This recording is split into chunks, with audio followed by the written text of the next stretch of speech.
Over the weekend, President Trump was asked whether he needs to uphold the Constitution as he pushes forward with a massive deportation program.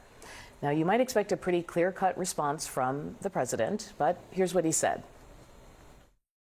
I was elected to get him the hell out of here, and the courts are holding me from doing it. But even given those numbers that you're talking about, don't you need to uphold the Constitution of the United States as president? I don't know. I have to respond by saying again, I have brilliant lawyers that work for me, and they are going to obviously follow what the Supreme Court said. Those comments as President Trump also weighed in on growing concerns about the economy and, of course, speculation about him seeking a third term.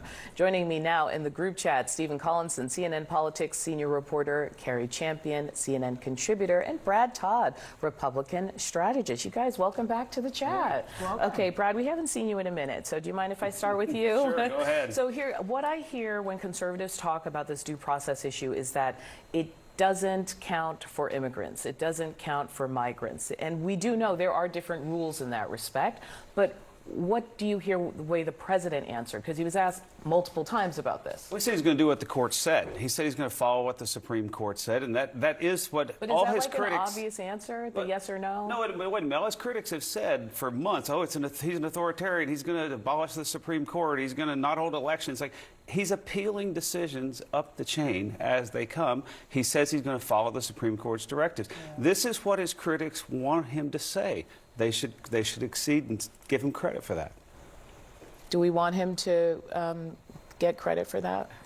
Well, he did swear an oath about 3 months ago to uphold the Constitution. You can argue whether you think that he's fully applying what the Supreme Court said in the Garcia case, which told him to facilitate the return. It didn't say that he couldn't deport Mr. Garcia somewhere else, but the president does say a lot of things. He says one thing one day and one the other. That's part of his political method to keep everyone confused. But you were noting that he acts like it's a choice. Yeah, well, it's obviously not a choice to uphold the... Like, on the question of this idea of whether he would run for a third term in 2028, the way that the question was answered on the NBC interview was, well, it's not something I'm looking to do right now.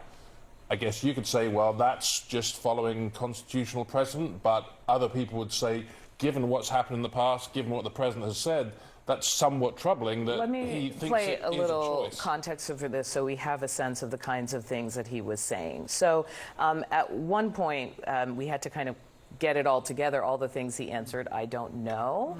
And here's, okay, you're ready for that. Here we go. You campaigned on a promise to bring prices down on day... Well, I don't know. Your Secretary of State says everyone who's here, citizens and non-citizens, deserve due process. Do you agree, Mr. President? I don't know. I'm not a lawyer. I don't know. Well, the Fifth Amendment says... I don't know. I don't know if that's constitutional. Don't you need to uphold the Constitution of the United States as president? I don't know. Is anyone in your administration right now in contact with El Salvador about returning Abrego Garcia to the United States? I don't know.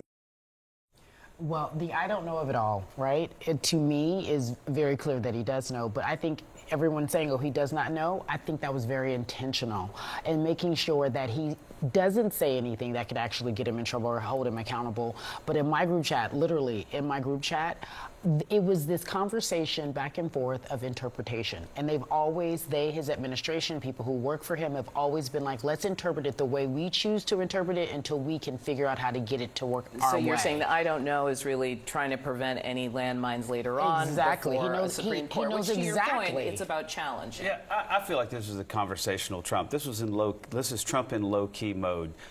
He also, by the way, we should note, has given more interviews in the past 5 months than Joe Biden gave in 4 years. He's gonna... Well, the thing about giving interviews is then people scrutinize the answers. Right, which is where we are now. That's right. That's right. I want to go back to what Stephen said, though. On the Abrego Garcia case, whether he's complying or not, the case has been remanded down to the district court for clarification. It's going to come back up to the Supreme Court.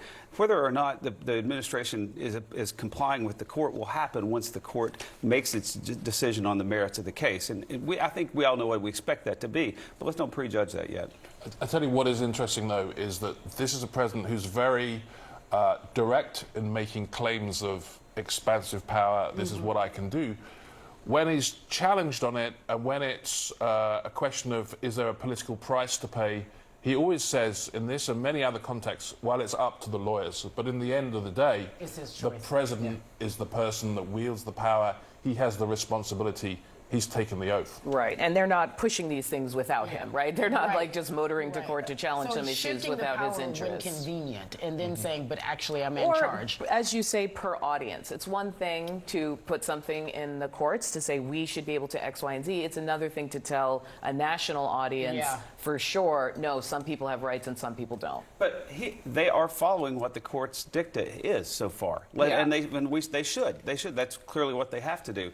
But his critics for 5 months have been shrieking, oh, he's preparing to defy the courts. He's not doing that, and we should note it. Earlier, I spoke with Michael Genovese, the president of the Global Policy Institute at Loyola Marymount University, and I asked him about President Trump's response on deportations and upholding the Constitution. Take a listen.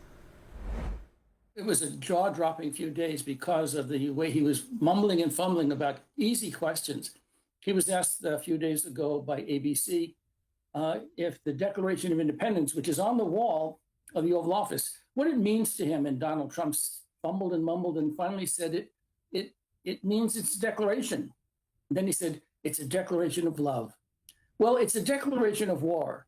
We declared war and separation from Great Britain. And so it's a declaration of war. He didn't know that.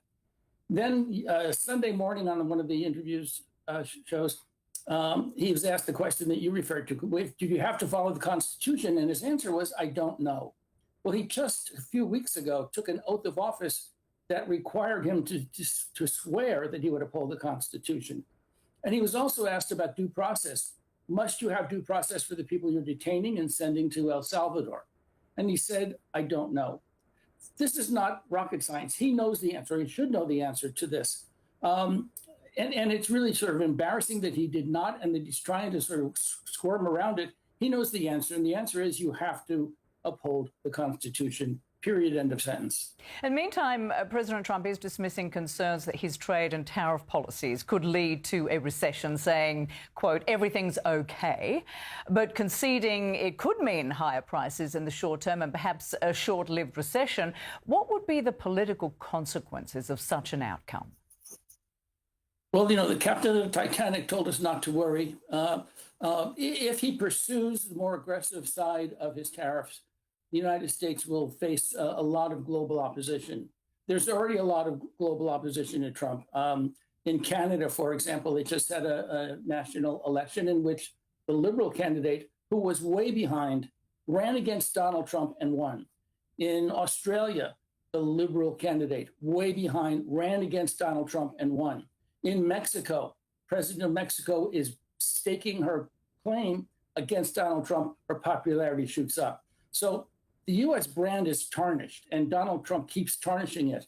We went from global leader to pariah in weeks, and that has consequences. As a measure of our place and our status, we are declining in the eyes of the world, and we need to recover that because it has tremendous implications from everything from tourism to trade.